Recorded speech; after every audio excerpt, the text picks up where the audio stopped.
Every action you take is a vote for the person you wish to become. So I want you to go back to that thing one more time. Every action you take is a vote for the person you wish to become. I want you to go back to your list and I want you to say, okay, well, that's fine. I've selected. Okay, Mike, I did the sort, sift, and select. Okay, I wrote what I could do. I highlighted what maybe I should do, and I circled one that I must do. Okay, I did the thing you said to do.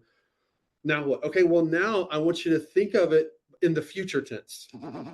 And in spite of what the voices in your head, and I don't know how many voices you got or what they sound like, I know mine pretty well, but I don't know yours.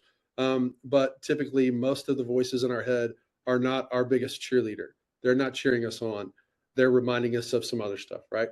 What I want you to do is I want you to go to the finish line of that one goal, accomplishing that goal, whatever it is that you chose.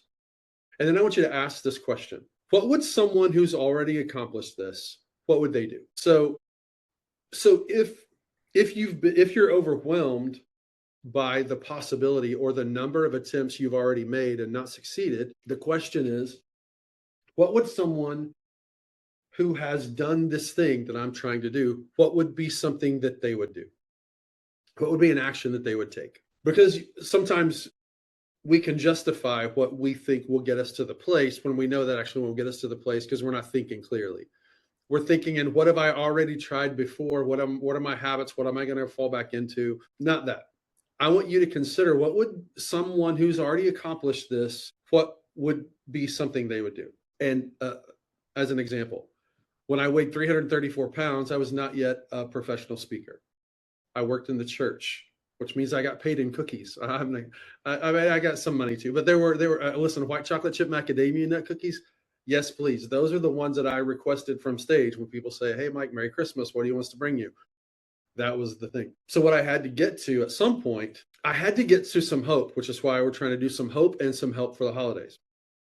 And at some point, I decided, you know what could be possible? If I could be a dude who stood on the stage and I could say, I'm a guy who used to weigh 100 pounds more than what I weigh now. Man, that would be awesome. And then I started saying, what would the choices that someone who had lost 100 pounds, what were the choices that they would make? And I didn't try to do all of those things, but I tried to do more of those things. In his book, Atomic Habits, James Clear says, if you want to lose weight, yes, you want to go to the gym, but don't go and stay for 3 hours when you haven't worked out in a month or a year. He said, the first thing you do, you take this big goal and then you shrink it down into one bite-sized action that I can take. That's a step forward. It's a step towards this person I want to become. So what he says in the book is if you want to work out, then your first day of workout should be laying out your workout clothes, not even actually putting them on.